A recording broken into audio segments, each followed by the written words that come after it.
Good evening, everyone. Thank you again for joining us for this Macomb Street Northwest Reconstruction Design Project virtual public meeting. My name is Stacy Hemby. I'm with TBNA, and we provide additional outreach support for this project.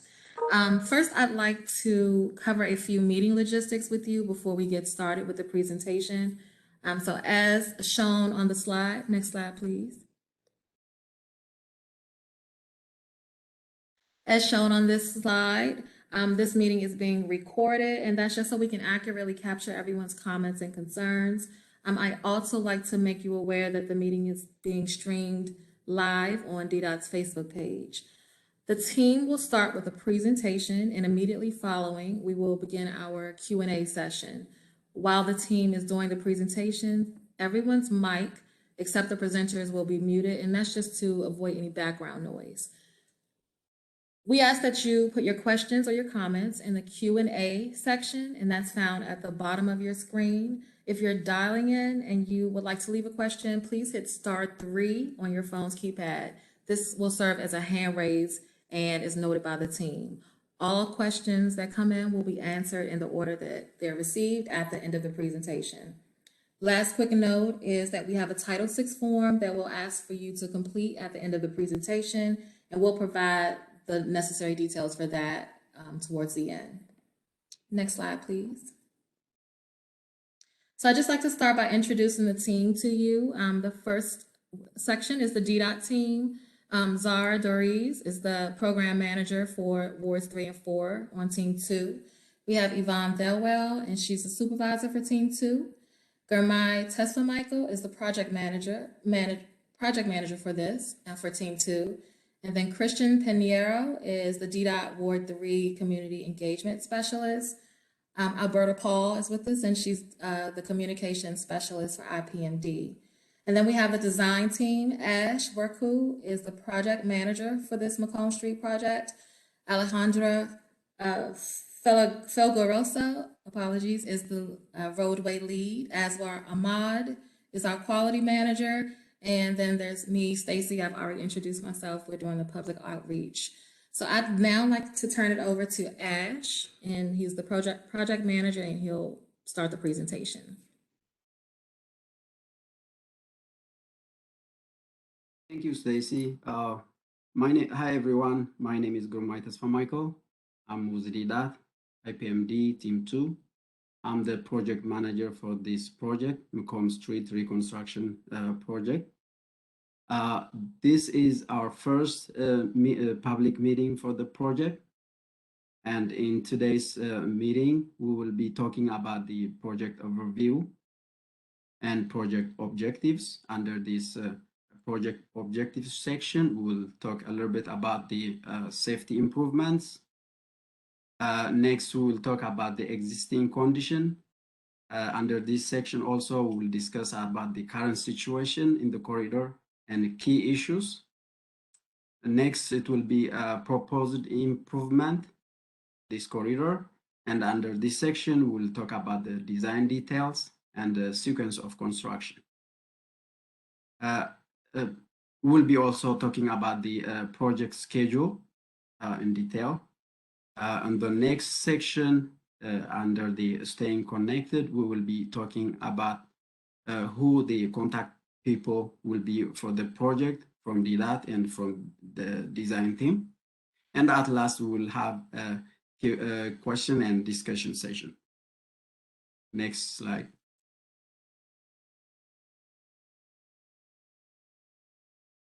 This project is Macomb Street reconstruction project. As you can see it on the right side, it is located in Ward 3. And also, as you can see it on the right side of the map, the project area is located within Cleveland Park area. This project is along Macomb Street and it extends between Connecticut Avenue on the east side and Rose Place on the west side. Next slide. As you can see on the map, the area highlighted with purple color is our project area, and the project limits are the Connecticut Avenue on the western side, and on the east side, and the Rose Place on the west side. The design for this project is to reconstruct an approximate 1,000 feet long section of Macomb Street from Connecticut Avenue to Rose Place. And the overall project goal for this project is to improve vehicular and pedestrian access along Macomb Street for safety, to improve its appearance and functionality, as well as to improve drainage along the corridor to address the flooding issues in the corridor. In the next slide, we'll be talking about the current flooding issues for this project. Can you go back? To give you a little bit about the project timeline, the design phase for this project started in September 2021, and currently is at 30% design level. And the 30% design level plans were submitted last month, and it is already now distributed internally to DDOT divisions for review, as well as to external agencies, stakeholders, and utility companies for design review. We anticipate to finalize the design phase of this project summer of this year, 2022. With this, I will pass it to Ash for the detailed presentation.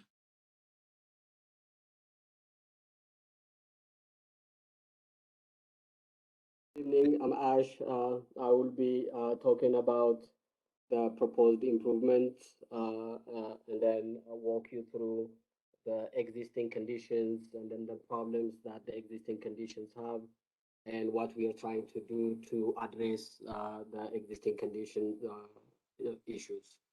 I will start by talking about the proposed improvements. Within the limits of this project, we will be reconstructing the Macomb Street roadway, replacing it with a new full depth pavement, asphalt pavement. We will be performing sidewalk reconstruction.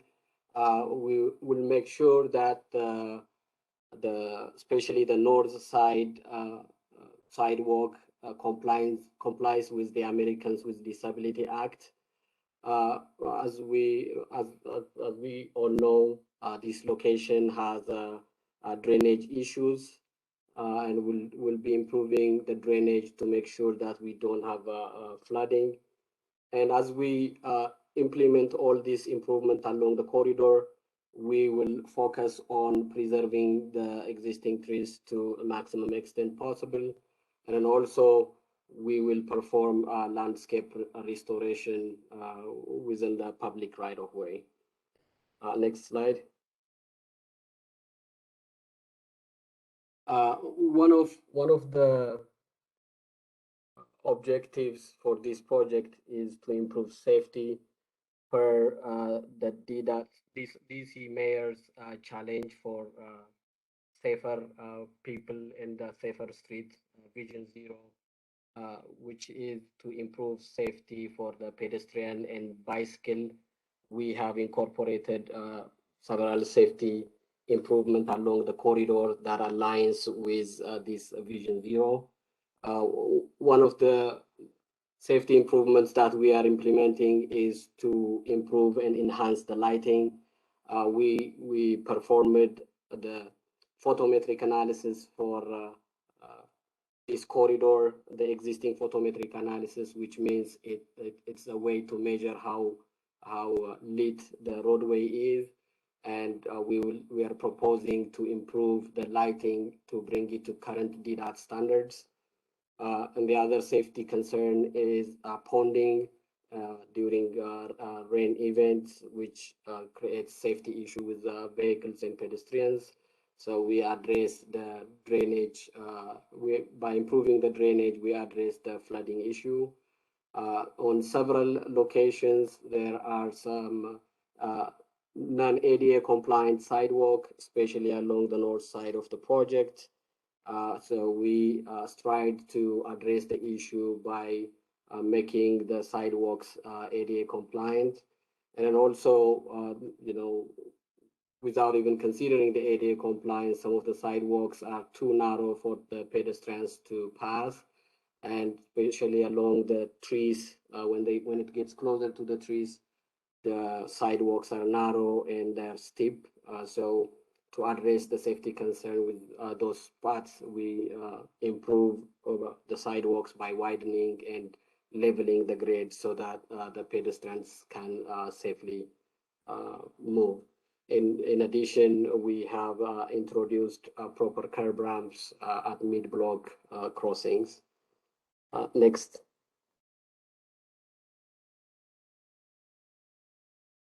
Here I will be talking about some of the existing conditions within our project limits.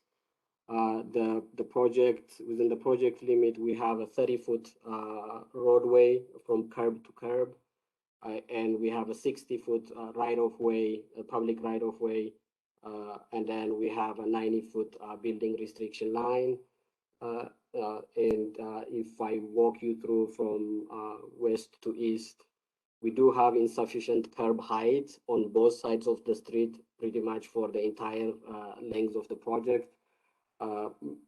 Our field visits shows us that the curb height anywhere from 0 inch to 4 inches in both on the north and the south side of the project.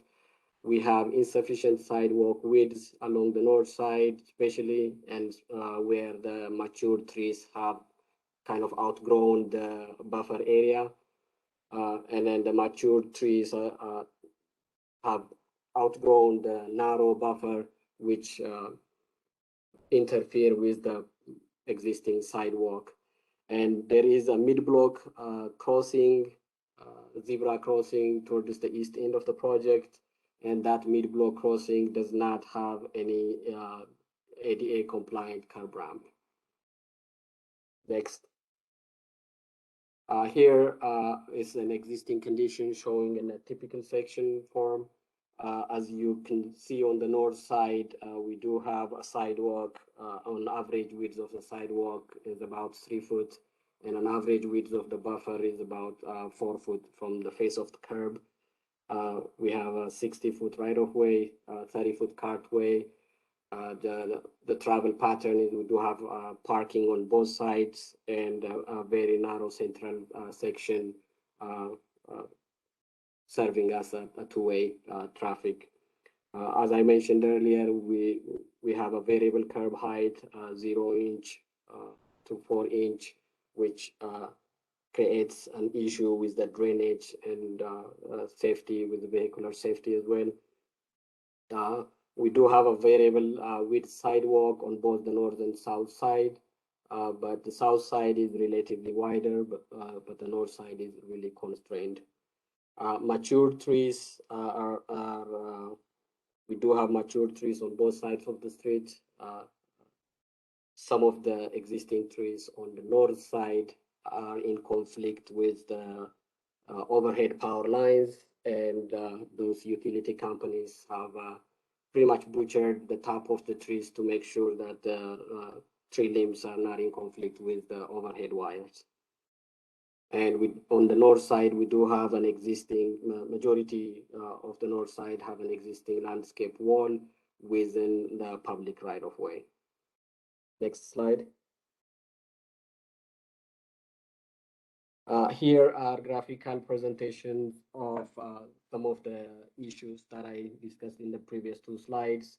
On the right top, we can see that the curb height, the standard DDOT curb height is 7-inch height, but across this corridor from Ross Place to Connecticut Avenue, there aren't places that have a full 7-inch curb height, which creates a drainage issue. And the drainage inlets have substandard opening, or the length of the opening is not enough to intake the the oncoming storm drain. Next slide.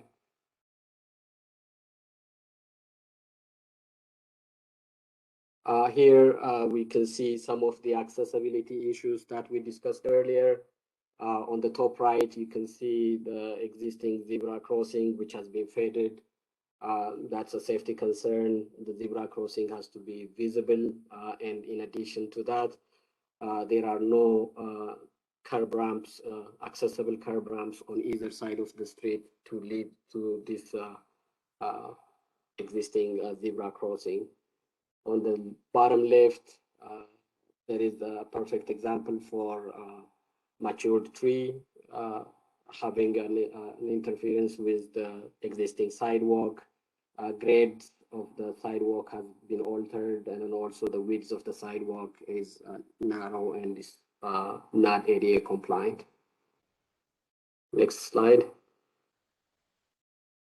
Here, a very similar issue, matured trees conflicting both with the existing curb on the roadway side and then also the existing sidewalk on the back side. The left shows there isn't a grade issue on the left, the picture that's shown on the left, but the picture that's shown on the right shows that there is a grade issue with the sidewalk, and then also the sidewalk had to meander around the matured trees. These are some of the existing conditions that we are trying to solve and improve safety and accessibility. Next slide.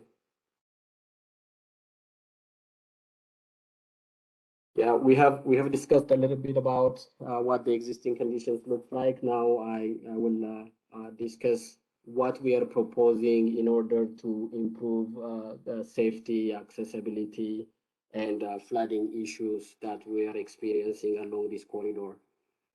Regarding the accessibility, we've noticed that at the intersection of Rose Place and Macomb Street, there is an east-west crossing, but there isn't a north-south crossing. So we propose to improve the existing curb ramp on the north side and install additional curb ramp on the south side and have a proper zebra crossing at this location, which would definitely enhance safety, as the zebra crossing can easily be visible with the vehicles. The sidewalk widths on the north side and then the buffer widths, we propose to widen the buffer to 6 feet and then the sidewalk to 6 feet.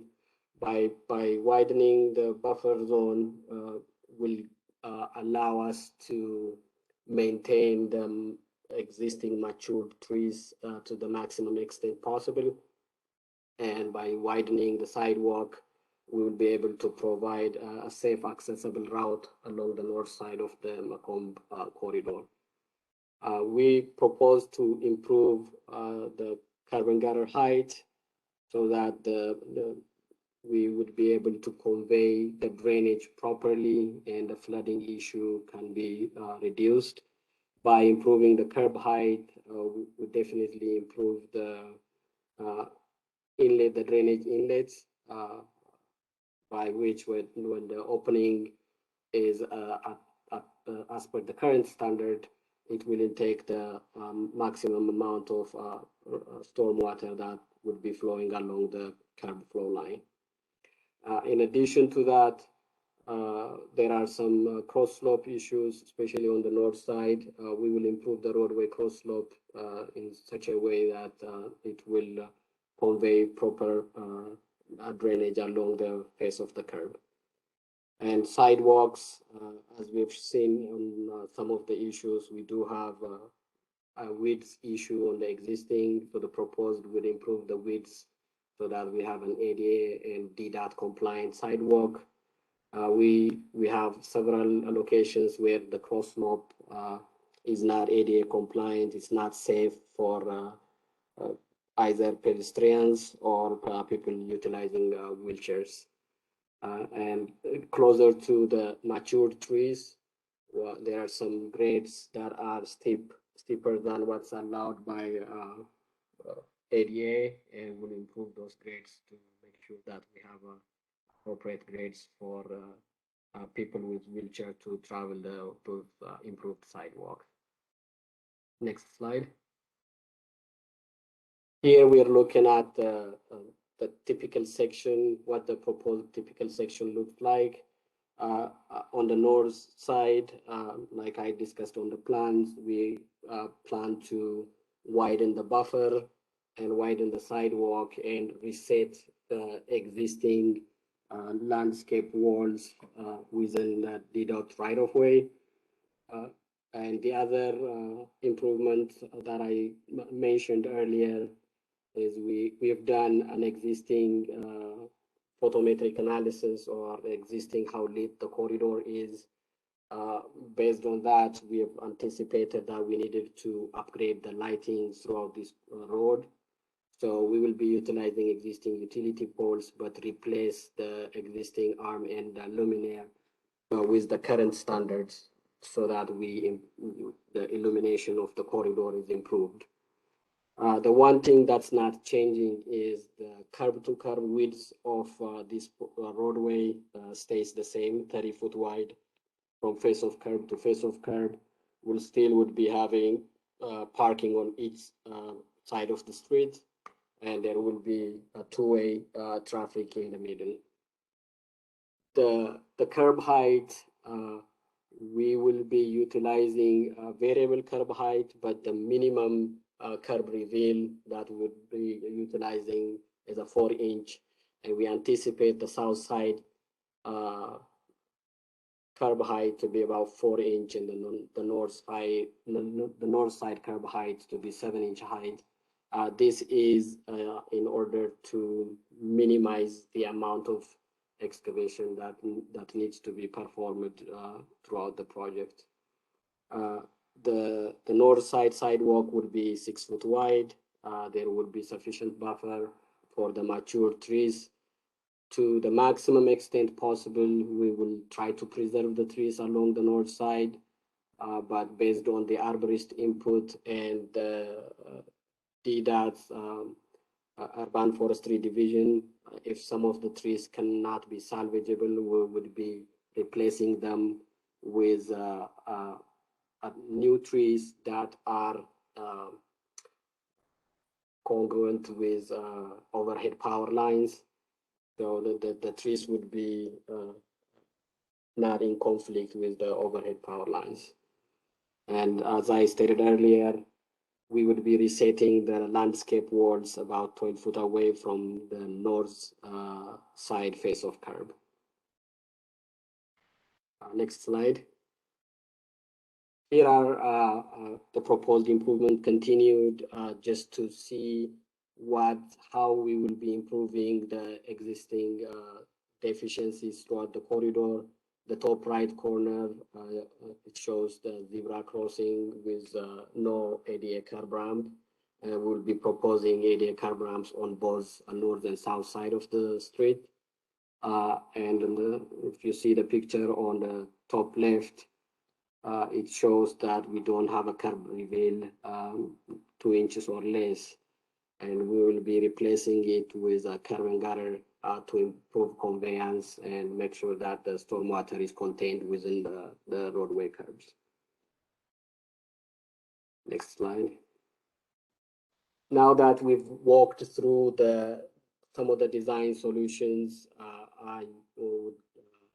now I'll be talking about how we plan the sequence of construction for this project to be. One of the challenges that we anticipated is the parking spots on Macomb Street are heavily utilized during the day and during the night. So preserving as many parking spots as possible during construction is very important for the neighborhood. So we have proposed to temporarily change traffic operation between Rose Place and Connecticut Avenue on Macomb Street to be one way during construction. and there's only an eastbound movement on the roadway between Ross Place and Connecticut, and proper detours utilizing Newark Avenue, Newark streets would be in place during construction, and the construction will be performed in 2 stages. The stage 1 would be the north half, which is from the center line of the roadway all the way to the landscape walls on the north. And stage 2 would be from the center line of the roadway to the south back of a proposed sidewalk. And during this construction, access would definitely be maintained. So each stage construction we are anticipating will have 2 phases of construction. Phase 1 construction would be the west half of the northern section would be under construction, while the eastern half will have an angled back in parking spots that would be available for the public to use while the northwestern section is complete. Go to next slide. Similarly, when still talking about the north half construction, when the eastern half is under construction, on the newly constructed northern half will have a back-in parking spots, which would be available for the public use. And during this construction, the constructed areas, in the areas that are under construction, we will make sure that we convey to the contractor to provide access to each individual houses. So this is like how the north section will be constructed, and then in the south section we anticipate the same thing to stage 2, phase 1, and phase 2 construction. Next slide. Here, now that we've touched upon what the existing condition and the design solution, where we anticipate the construction could go, I'd like to touch upon on the project schedule. As Girmay stated earlier, the design of the project started September 2021, and currently preliminary design, a 30% design, which we are presenting to you today, has been developed and it's under DDOT's review. Right now we are on public meeting 1. We're providing the information over to you. In March, we will be performing 65% design. That 65% design would definitely incorporate the public inputs that we're going to get from you today, and any comments that the DDOT divisions might have. After we develop our 65% design and submit for DDOT's review, we anticipate coming back to the public and performing a second public meeting. And after we perform the second public meeting, we'll do our 90% design in May. And depending on how the second public meeting go, we might hold a third public meeting to present to you what our final design looks like. And that would be determined based on what will happen during the public meeting too. After we get through that, we'll develop our bid package, and DDOT will take that bid package to a construction stage. On the right is the sequence that we anticipate during construction. Right now, the funding is dependent, so depending on availability of funding, as we go further into the design, the construction advertisement, the begin construction and completion of construction and closeout dates will be finalized. Next slide. With that, I conclude my section, and I'll pass it back on to Stacy. Thank you so much, Ash. Okay, so we will continue to communicate with you to ensure that you're involved in the process. As Ash mentioned, we will be doing a second public meeting after semi-final 65% design. That's anticipated for April.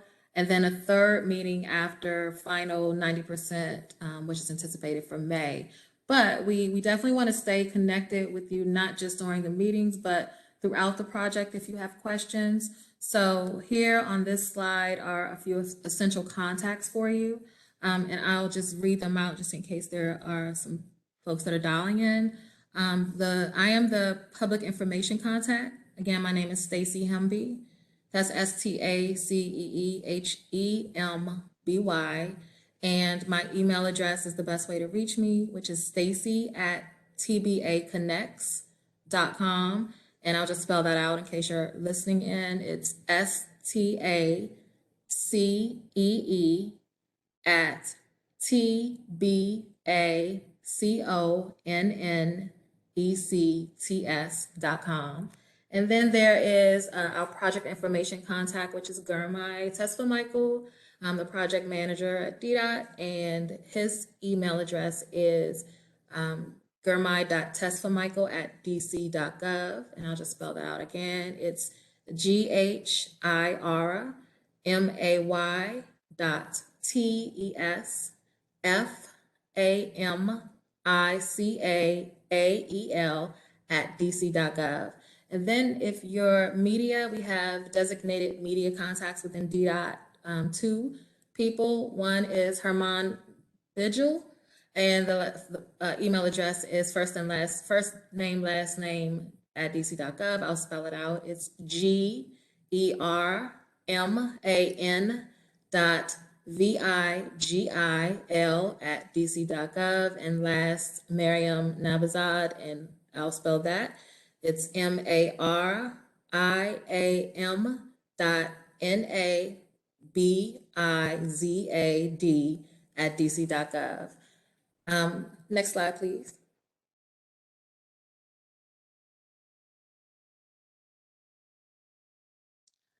So this concludes the presentation, and if you could go to the next slide.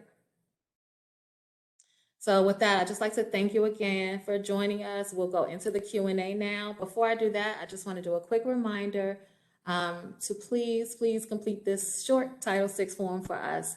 You can access the form by using the link at the top of the slide.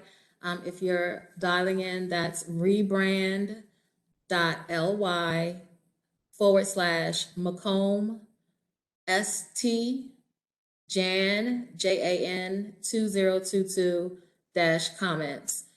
You can also use your phone's camera to scan the QR code. That'll take you directly into the Title VI form. So we definitely appreciate you completing that for us. Just a couple of quick reminders. Questions go in the Q&A. It's at the bottom right of your screen. If you're dialing in and you have a question, you want to hit *3. That'll serve as a hand raise option, and our team is noting that. So the questions will be answered in the order that they're received. So we'll get started. I do have the first comment in the Q&A section, and that's from Jennifer. And she just noted that regarding that crosswalk you mentioned, it is left over from library construction. It was temporary during construction. It had ramps, but those were taken away when it was decommissioned after construction. So thank you for that note, Jennifer. Appreciate that. Let's move on to the next question. From Robin, can you clarify what you mean when you say reset landscape walls? Will individual residents need to do anything? Will lawn area be reduced?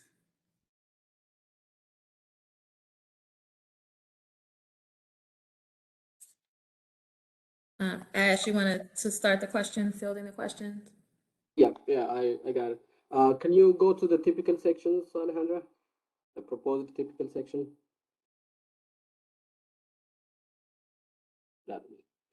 Yeah, so right now, as I was indicating earlier, the existing landscape walls are within public right-of-way, and we will be moving those landscape walls to provide sufficient buffer widths and sidewalk widths.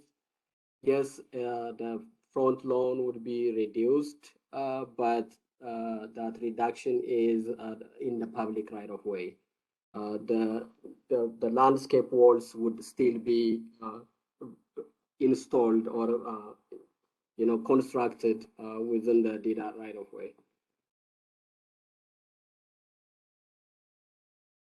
Okay, thank you for that, Ash. The next question is, please confirm that you intend to take 5 feet of north side property, front gardens.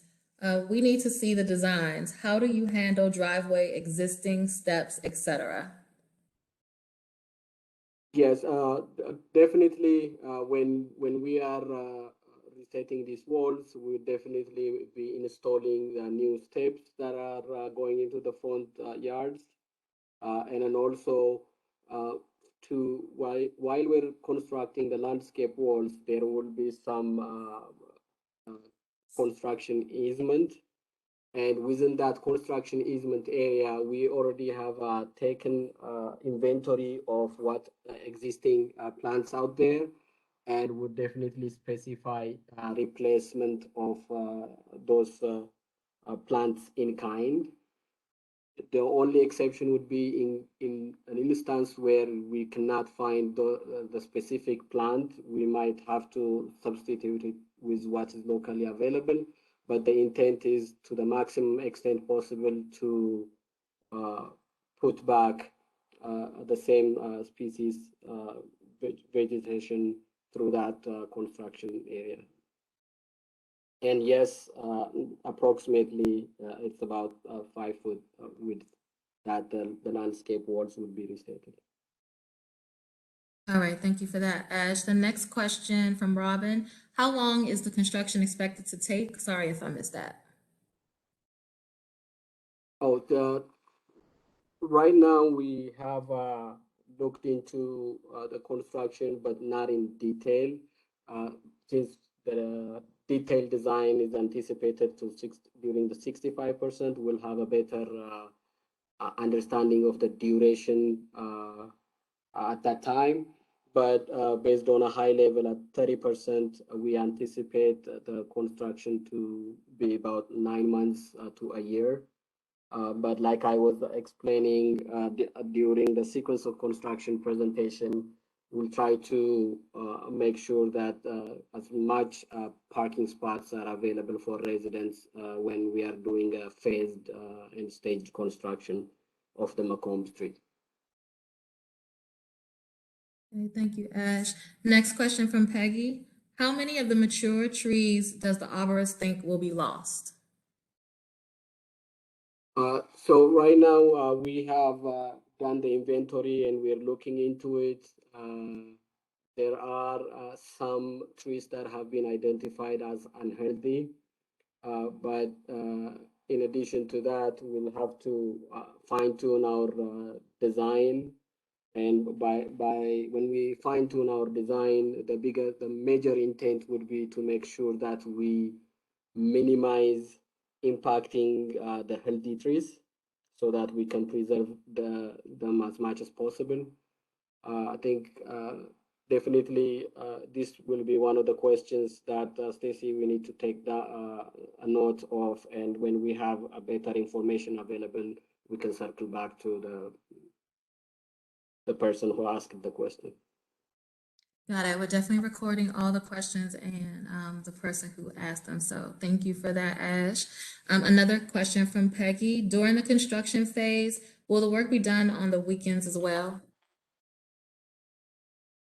Right now, we are anticipating weekday construction, but it's something that we would evaluate if performing weekend work is going to substantially reduce the duration.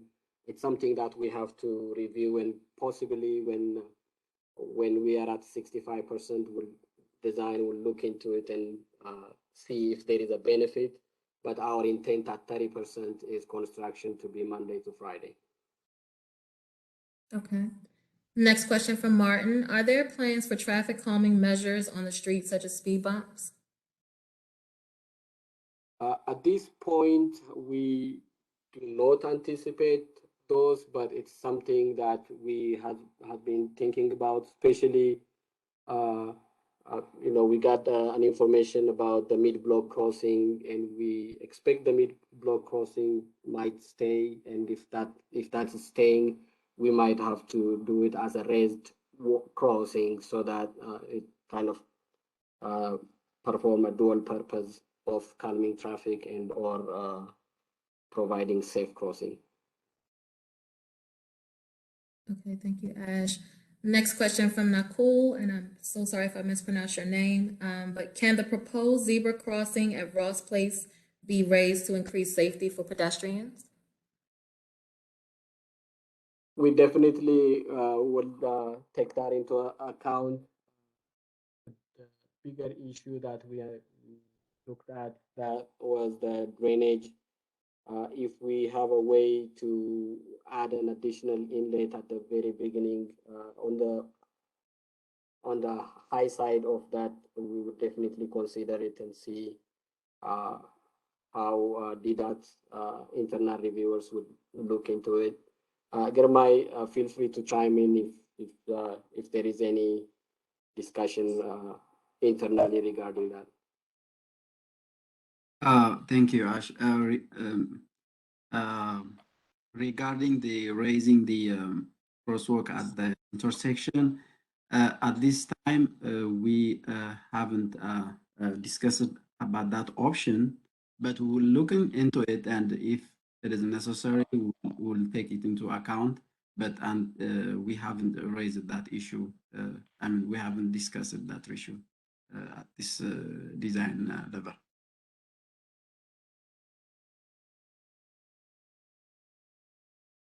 All right, thank you for that. Oh, I go think ahead. in addition to that, I mean, one thing that I would like to mention is definitely this is a community focused project.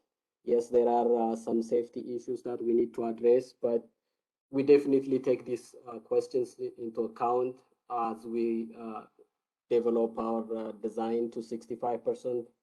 The recommendations that we've been getting about raising the crosswalk would definitely something that we'll be looking at. And resetting the walls, we definitely would be working with the public to make sure that we accommodate what their input is. There might be specific questions that they may have about those landscape walls. Would definitely would take their input in, and will work with the questions that may come from the public. Okay, thank you for that, Ash. So I'll do this next question, and then I recognize that we have a hand raise as well. So we'll take this question and then go to the hand raise. The question that we have now on the table is from Arlene. It was very hard to get into the meeting, not clear what is planned, how to comment, what alternatives might exist. So can we walk through, Ash, what we're looking for participants to leave their comments and about the alternatives that exist?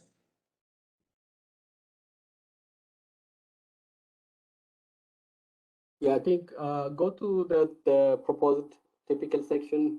Since we do have an existing condition on there, we can focus the conversation using that. So I think earlier we talked about what are some of the key issues with the existing situation, and that the key issues are the drainage issue within the corridor, which attributes to two existing situations. One is the curb height on both the north and the south side of the street is really shallow, which mean that during storm, even during rain, the stormwater will not be contained within the roadway. So on the proposed, we plan to implement standard curb heights so that all the stormwater would be contained within the roadway. And on the north side, the sidewalk kind of widens and narrows from 2 feet to 4 feet at different locations. and that is has its own safety issue, narrow sidewalks, and then also accessibility issue. So we plan to push the landscape walls to provide the space required for sufficient buffer for the saving the mature trees, and then also providing standard ADA compliant sidewalk. So that would definitely address the pedestrian safety issues. And then the other thing that we talked earlier was we performed the existing lighting calculations that tells us how illuminated the roadway is, and we determined that it is necessary to revamp the lighting to make sure that the lighting level is to current standard, and the more visible the roadway is, the safer it is for both pedestrians and vehicular traffic. Okay, thank you, Ash. And I noticed you also said, Arlene, that you had difficulties getting into the meeting. Just wanted to let you know if, since we do have additional meetings upcoming, on the notice, there is a little section that says having difficulties joining, and there's a telephone number you can dial. And you can also email me as well if you have an issue. So two ways, the telephone number is 202-309-3491, just in case you want to log it, but we'll always have it on the materials. And then again, my email address, which is stacy@tbaconnects.com, and that's Stacy with 2 E's, STACEE. So hopefully that'll be helpful, and we can kind of assist you with getting in. There was a hand raise, Nancy Renfro. Molly, do you want to unmute? I saw your note about her putting something in the Q&A, but let's just see. Nancy, do you want to ask your question verbally? I will ask. I had two comments that I think would be helpful to everyone. One would be on any of the street plans that you show, could you please identify each property with their address so people can very easily find their home, and it'd be much easier for everyone to understand where they are on the street rather than just having outlines of the houses. That would be very helpful. Second comment would be, can you provide a similar improvement project that's been completed in DC that has similar elements to this that we can all go see, and we'll have a better understanding of what to expect when this is completed. That would be very helpful also. Thank you. Thank you for that question and those comments. Ash, do you want to reply? Yeah, definitely. On our plans that is being reviewed with the DDOT, we do have the property identifications on there.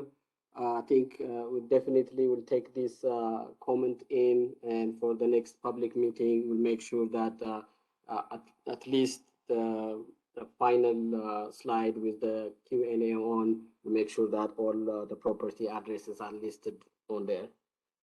I think regarding similar projects for within DDOT, we definitely will have to work with Girmay to make sure that we have that information available to people. Do you have anything to add, Girmay, on this one?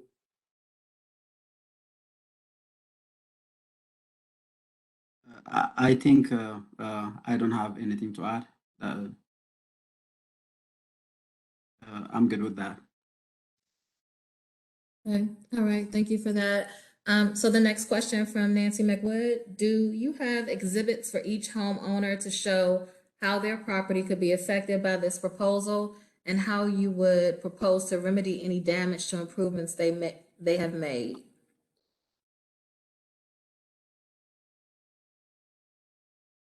So I think, like I said earlier, we do have the landscape inventory performed, and we know what's out there today.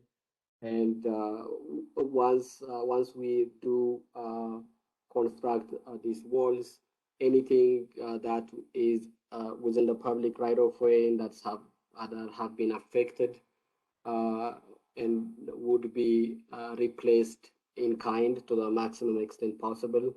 And if specific species of plants are not available, we'll definitely try to go for a similar replacement that's locally available. But the main intent is we'll try to preserve the existing plantings to the extent possible. And then also, I think sometimes some property owners might prefer to switch to a different kind of shrubs or something. So within the affected strip, if it is something that we can accommodate on our landscape design, we definitely will work with each individual owners to listen to what their preference is for that landscape restoration in their front yard that's behind the proposed wall.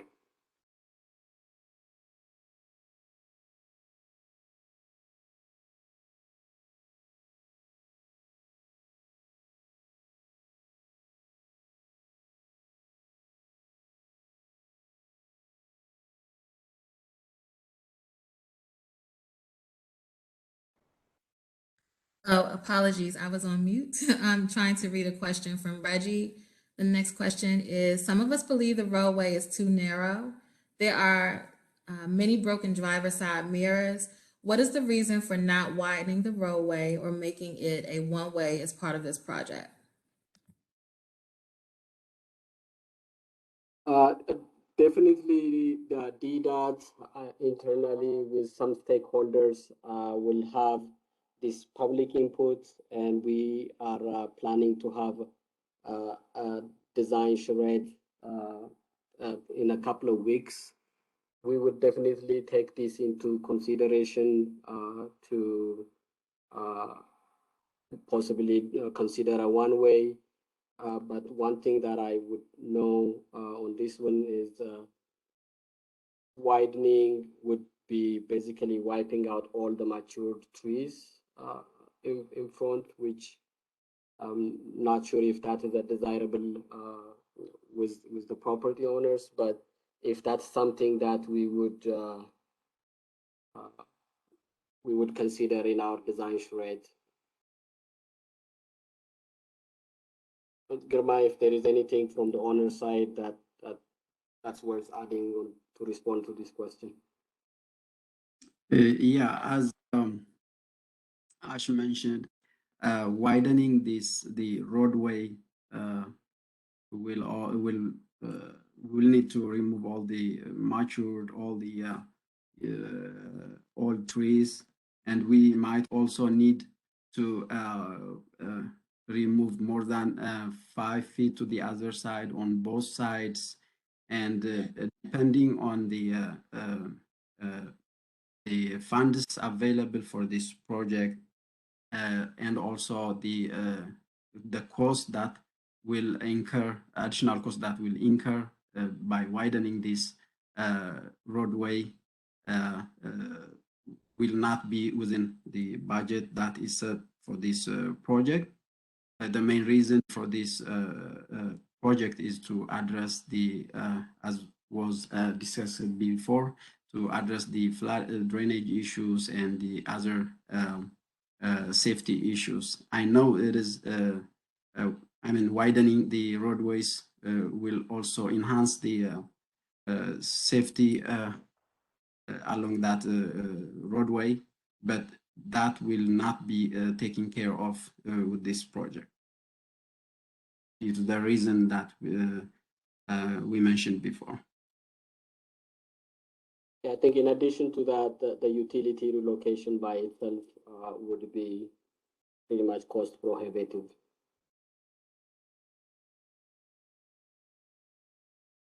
Okay, if we're finished, we'll move on to another question from Nancy McWood. Can you list who is reviewing the 30% design? So for 30% design, all DDOT internal disciplines have been provided with the plans through GRMI. And then we've also provided this for all the anticipated utility owners throughout DC, and we've been getting some comments from them. And then we are trying to get feedback from the public through this public presentation. Okay, thank you, Ash. Next question from Paul. Could one of you discuss lighting? We hope these would not be sodium lights. Yeah, the lights are not going to be sodium lights. They are DDOT current standard is to utilize LED lights. And to expand upon, we will be using LED lights. And one thing that we will be very mindful of is making sure that there is no backspilled light into the properties. So wherever it's necessary, we'll be utilizing glare shields on the backside of the lamps to make sure that it doesn't shine into the properties, bedrooms and things like that. So definitely not a sodium lighting, and then the lighting would be per DDOT current standard LEDs. Okay, and an additional question regarding lighting from Nancy. Will the new lighting conform to historic district lighting infrastructure, poles, globes, intensity, etc.? So right now, we do not anticipate a separate light poles for this lighting. We will be utilizing the existing utility poles that are to remain in place, and we will be replacing the arm and the luminaire. And the lumen will make sure that the lighting is consistent into the current standard. The illumination is consistent into the current standard. Okay, and a question, what exactly is the proposed landscape wall on the north side going to look like? What specifically will it be constructed of? And how many trees exactly and which ones are are you proposing to remove? So at this point, we have not made a decision as to the what kind of walls they're going to be. The plan is to work with the community to make sure that the finishes of the wall is in compliance to, or to what the people's liking. We probably would provide some finishes to the walls and then discuss with the public to make sure that we have the right finishes to the wall.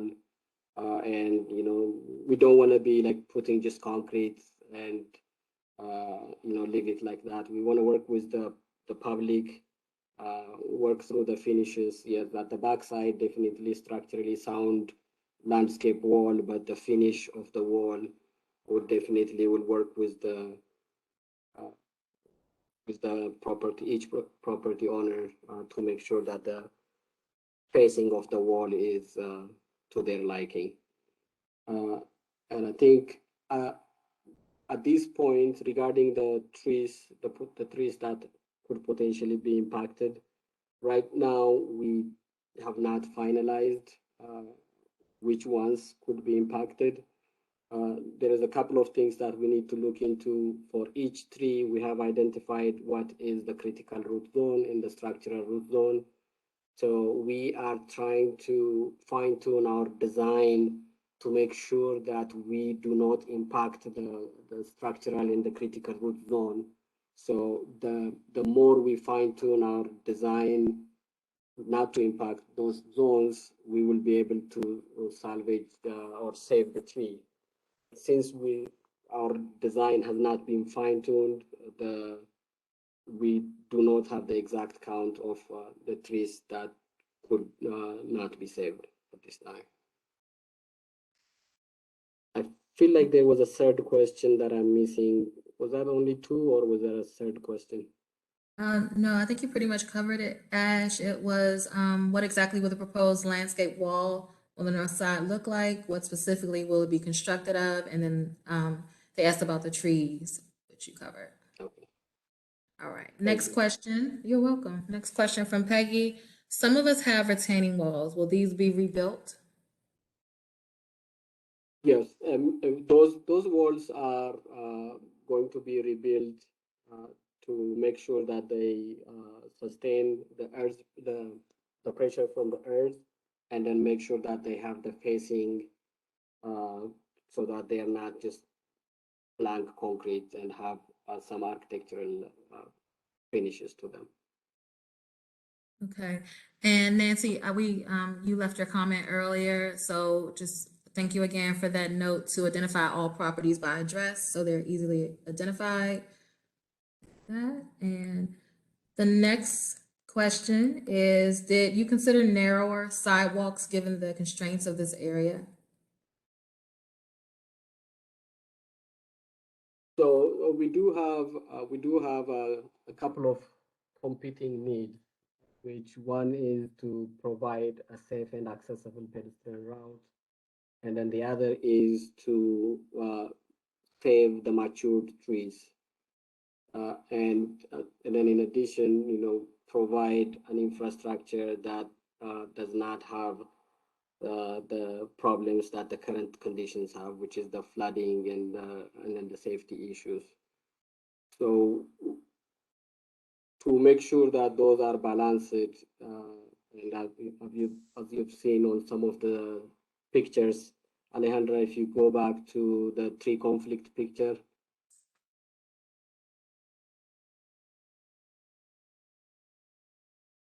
Yeah, so that one is good. Yes, for example, the one on the bottom left, or one of either of these two pictures, to make sure that these mature trees have sufficient room and stay healthy. We have to have appropriate buffer zone and the soil volume around it to make sure that they stay healthy, and at the same time the sidewalk has to be wide enough to comply with current accessibility guidelines.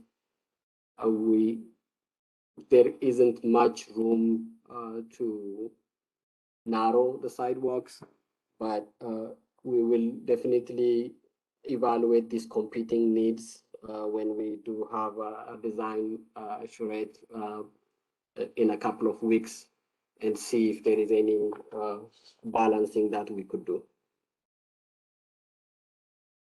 Okay, thank you for that. And so we have a couple hand raises as well. And I just want to break here because I'm on K forehand again, and I'll read the question, and then Molly, if you don't mind unmuting K forehand in case they have additional questions. So can you please give more specifics about the proposed wall on the north side? What does it look like? What happened to existing fences and stairs? And where exactly does the 5-foot incursion begin? And I know you've covered some of that, Ash, but you want to, in K forehand, I'm sorry, do you have anything additional to add to that? No, that's about it. Thank you. I'm just really trying to get my head around where exactly, if you get a measuring tape, bring it out there. How much are we talking about losing? Where exactly does that 5 feet incursion begin on the north side? And what happens to like existing fencing, walls, and stairs that might fall within that 5 feet? Thanks. Yeah, that's an excellent question. Right now, if we measure on average from the existing face of curb to existing face of wall, we have approximately 4 feet, about anywhere from 7 feet to 10 feet. Predominantly like more of on the low side, about 7 feet. And if you take a tape measure to the current face of curb on the north side, the new wall face would be 12 feet away. So the overall public right of way is about 30 foot from the roadway center line. So that resetted wall would be about 3 feet away from the right-of-way line. And then the fences on the existing, yes, there are some properties have put some fences on. Those fences would be reconstructed on the new wall. Perhaps that would be in in close coordination. If the property owner chooses not to, we can definitely eliminate proposing it. But our intention right now is if there is any picket fence, we'll make sure that the picket fence is on the existing, on the new walls. And regarding steps, the steps would be constructed with the first riser of the step in line with the face of the wall. And each the step would be built in such a way that there is the existing access basically would be shifted, but still the steps would be constructed under this project.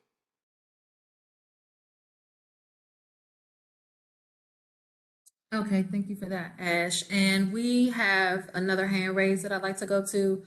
Reggie, Molly, if his hand is still up, can you unmute Reggie, please?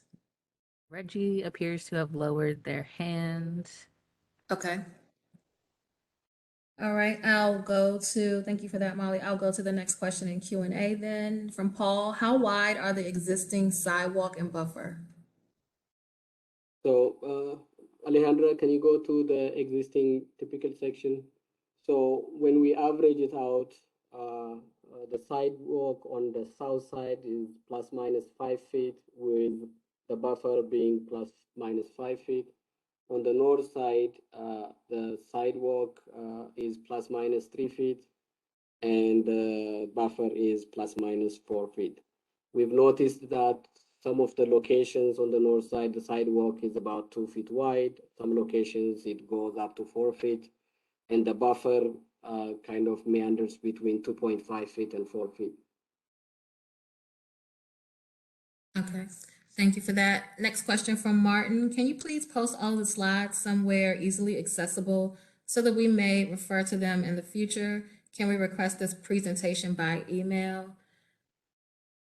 And you can definitely email me, Stacey, STACEE, at tbaconnects.com. That's tbaconnects.com. Team, are we okay with sending the presentation out that way, or do you have anything to add other than that? If you email me, I'll definitely send you a copy. Ash, anything to add? Garmai, anything to add? Currently, we are developing a website for this project, and as soon as we finish developing that website, we will post also the presentation slide in the DDOT website for this project. Okay. And my email address is on the screen for those that can see. Again, Stacey at tbaconnects.com. If you'd like a copy, you can email me.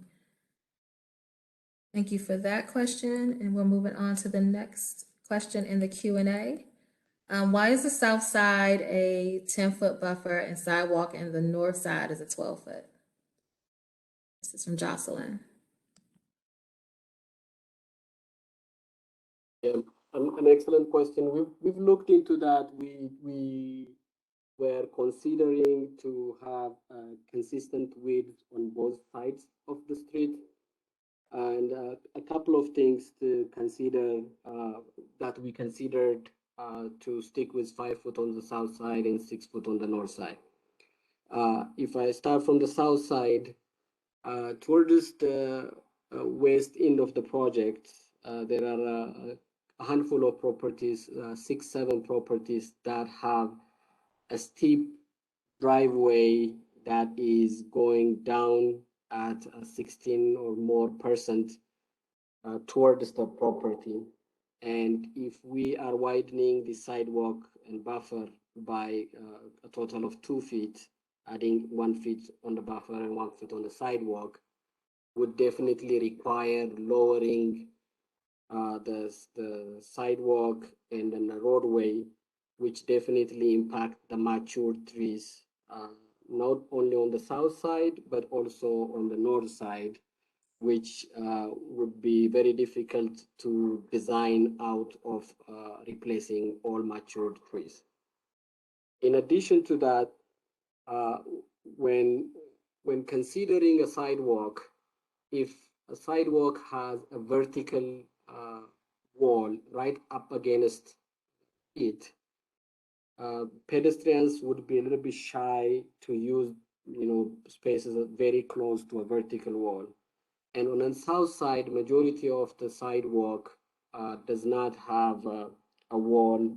Even on certain properties, there are like small landscape walls which are 18 inches high, which are not, which do not, impede on the pedestrian. But on the north side, majority of the walls are 2 feet or higher. So having that vertical face, if we narrow it down to 5 feet, the actual usable sidewalk is gonna be about 4 feet or so because of that wall, the taller wall on the north side. So considering these two issues and circumstances, right now at 30% design, we opted for a 6 foot wide sidewalk on the north side and a 5 foot wide sidewalk with 5 foot buffer on the south side. Okay, thank you, Ash. The next question from Arlene or comment actually is the diagrams are not visible on a computer screen, and it's really hard to hear what the speakers are saying. Communication is far from clear. Does anyone want to answer that? We will definitely provide, Arlene, the presentation for you as well, if that's helpful, so that you can look at it. But does any team member have anything to add? Okay, Arlene, yes, let me give you my email address again, Stacy, STACEE at tbaconnects.com. If you want, if you email, you can email me and I will send you the presentation. Also, we have a team that's been out door to door to like give out notices. We can definitely stop by, talk to you if emailing is not great for you. So if that's the case, please leave something in the Q&A or a telephone number where I can reach you. Hopefully that answered your question or addressed your concern. I'll go to the next question. From Nancy, is DDOT proposing to replace all existing retaining walls on the north side with a uniform retaining wall? Will the Historic Preservation Office approve the design? I know you've answered some of that, Ash, but did you want to add anything?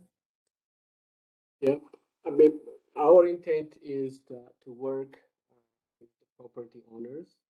If the feedback from the property owners is there is a consensus on a certain kind of facing, we definitely would entertain that. But if there are requests to have, 2, 3, 4 different kind of facings as we work with each property owner, we anticipate right now, we anticipate to be some sort of variable facing to those walls as opposed to a consistent, but we definitely are open if the community lean towards having a uniform wall facings.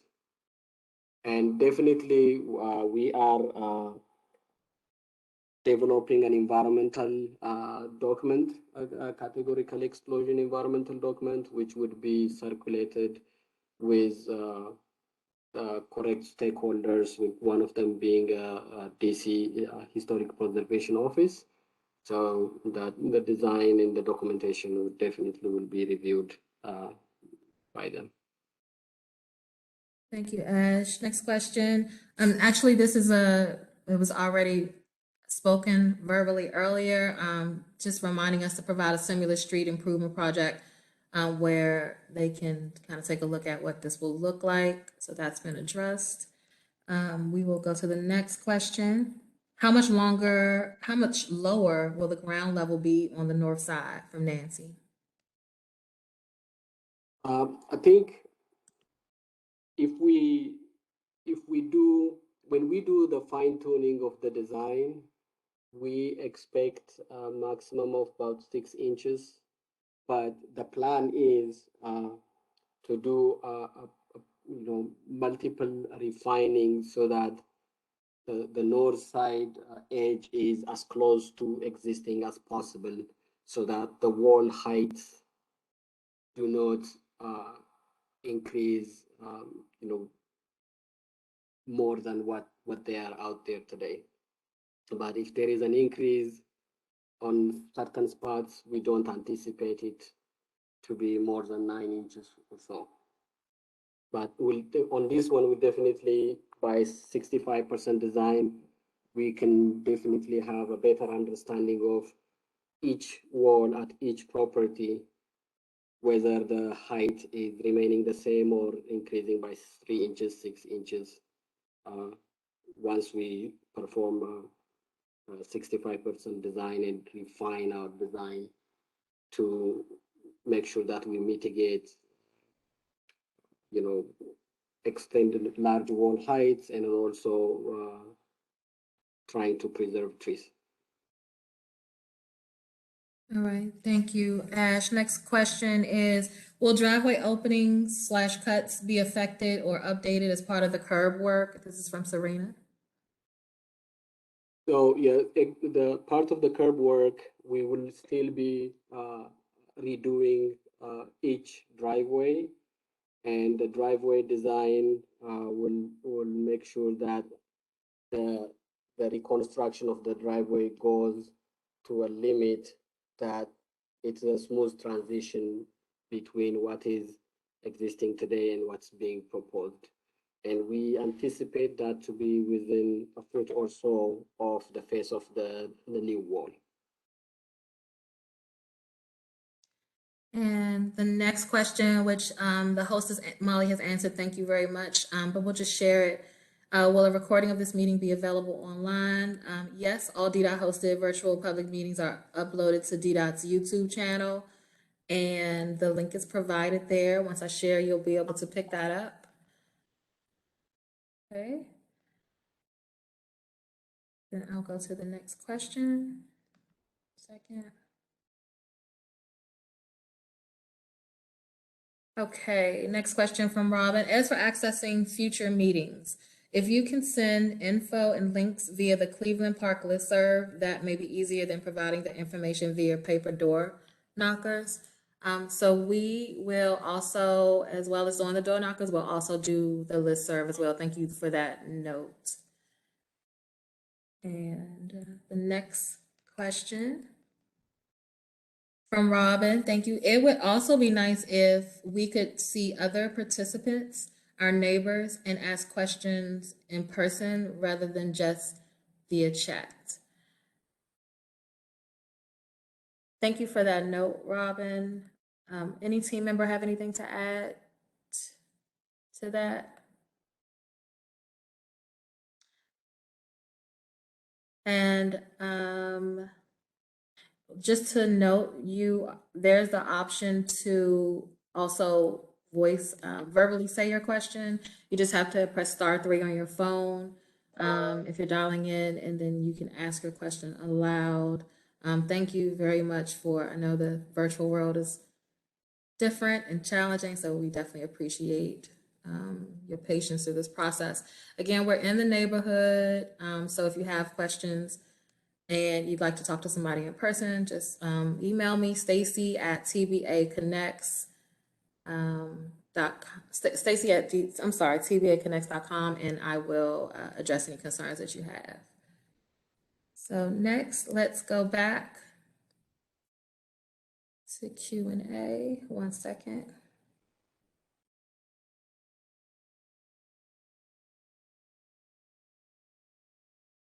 And apologies for the pause here. I have to get back to the Q&A. Here we go.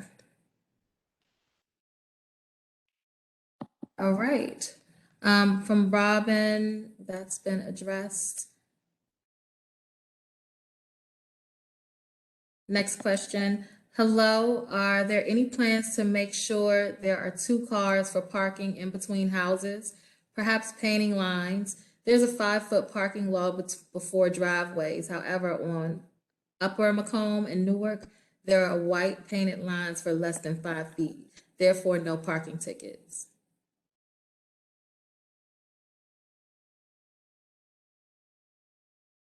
Team, anything to answer to that? We will look into it and see if we can do that. We'll discuss internally and we'll respond to that.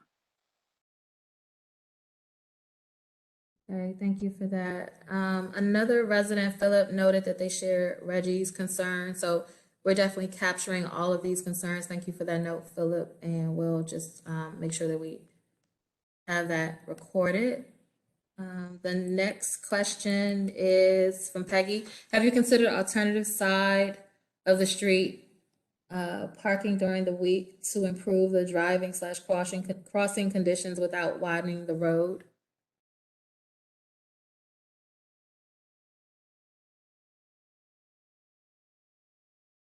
Ash, you want to take that? Stacy, I think my audio cut off a little bit. Can you repeat the question, please? Sure. It says, have you considered alternative side of the street parking during the week to improve the driving / crossing conditions without widening the roadway? Oh, yeah. I think we have it's definitely a competing need between preserving parking and improving safety. We have some look into potentially making the roadway in one way, as that's something that was suggested from the public that would be looking into. And also we might be putting some signs to make sure that vehicles slow down. And definitely, we would be working with the neighbors to make sure that, we balance the need for the parking versus the traveling public. Okay, thank you for that, Ash. Just a quick note, we do have a hard stop at 8 o'clock, so we're going to try to get through as many additional questions as we can. So we'll kind of move through these. If you have anything that's not addressed, please reach out to me. I'll provide everything at the end. So just wanted to make that note. Next question from Martin. Are you considering adding parking meters along any of Macomb Street, especially near Connecticut Avenue? I think Macomb Street near Connecticut, there are DDOT standards where there won't be no parking within a certain distance from the intersection. And our plan right now is to follow that standard to make sure that there is safety issues are not safety concerns are not created if we are encroaching too much into the intersection. Okay, thank you. This question was already asked, but I'll just check to see if there's anything to add really quick. Will all of the walls be the same down the block or have variation? Anything to add quickly for that? Yeah, as of right now, our expectations are the walls are gonna have some variation along the corridor. Okay. And the next question, where exactly does the 5 feet incursion on the north side begin? What happens to the existing fencing or stairs? I believe you answered that, Ash. Anything to add? Yeah, I mean, just to reiterate, the new wall would be 12 foot away from the existing face of curb, and any existing fencing that is on existing wall would be replaced in kind or very similar kind on the proposed walls. And any plants like I think I've touched upon it earlier. We have taken inventories, including photos, about a couple of months ago, to make sure that we understand the improvements along those walls, and we will be replacing the plantings in kind when we are done constructing the walls. Okay, thank you for that, Ash. Bronwyn asked a question that was asked earlier, but they weren't on, so I just want to repeat this really quick. Is the slide presentation going to be posted online? I wasn't able to attend the first half. We will definitely, if you email me, Bronwyn, my email address is on the screen now, and it's stacy@tbaconnects.com. That's STACEE@tbaconnects.com. I will send you a copy of the presentation. We're also in the process of getting a web page or site up, and we'll post it there once that's completed. So thank you for your patience. The next question: could the flooding and the lighting and crossroad issues be handled without widening the sidewalks? That's from Peggy. The flooding issue can be handled without touching the sidewalks, but the ADA compliant issues and the accessibility, the pedestrian safety on the sidewalk issue won't be able to be addressed with the existing sidewalk width that's out there today. Okay. And we have just a few more minutes. I want to try to get as many questions in as I can. The next one: will Macomb Street residents be invited to participate in the design charrette?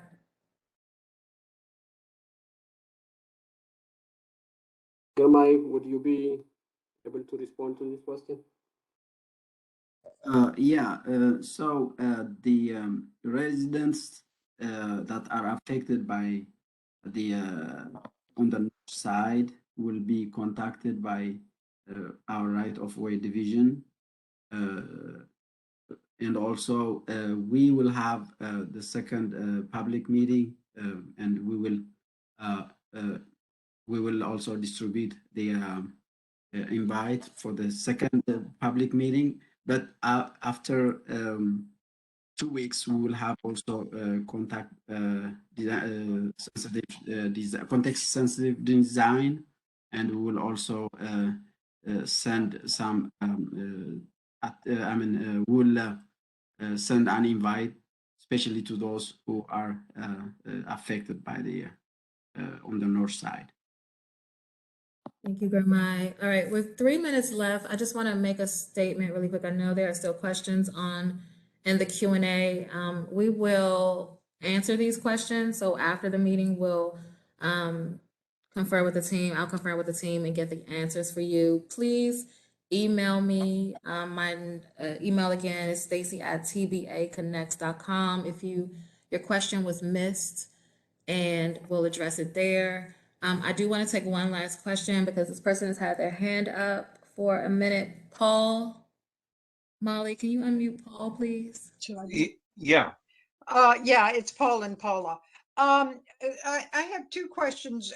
Reggie had suggested the possibility of a one-way street, and I'm wondering if that were the case, could you have like a one-way street with a bike path and not take so much of the from the front yards of these folks on Macomb Street?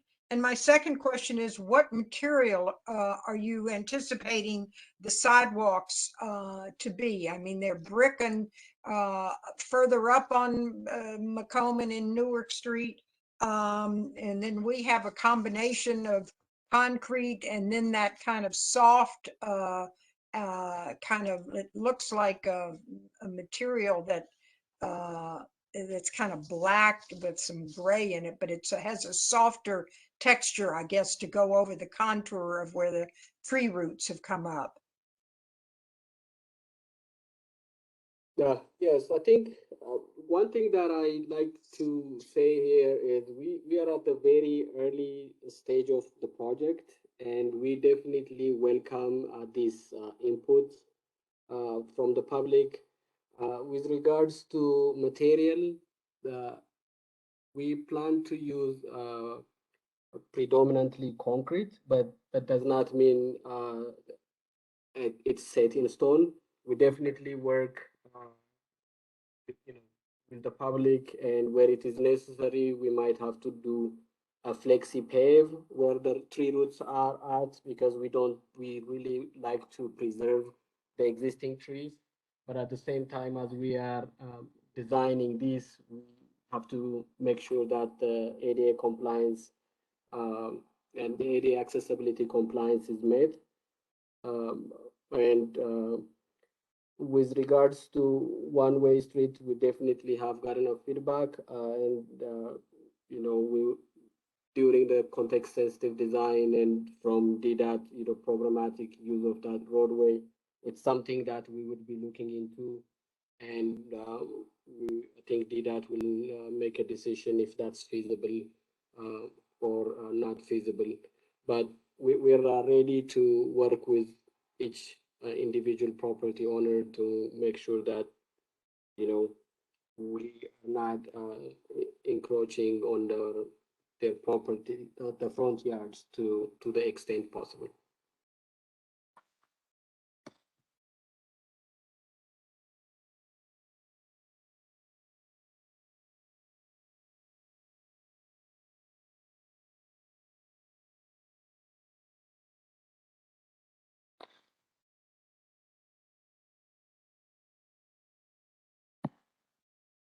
Stacy, you're on mute. Sorry, thank you.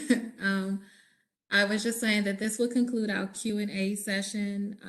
We don't want you to feel like your questions won't be answered.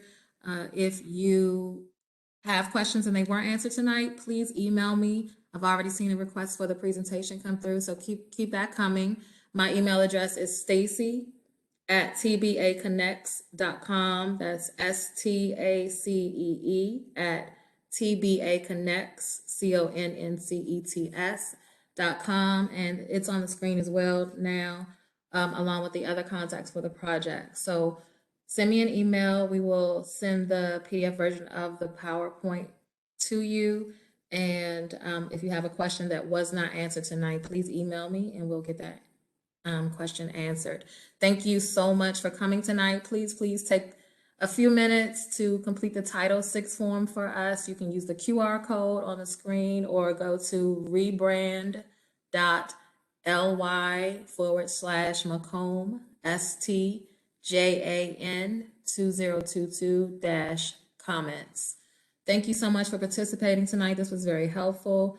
And we look forward to meeting with you in the near future. Everyone have a good night and be safe.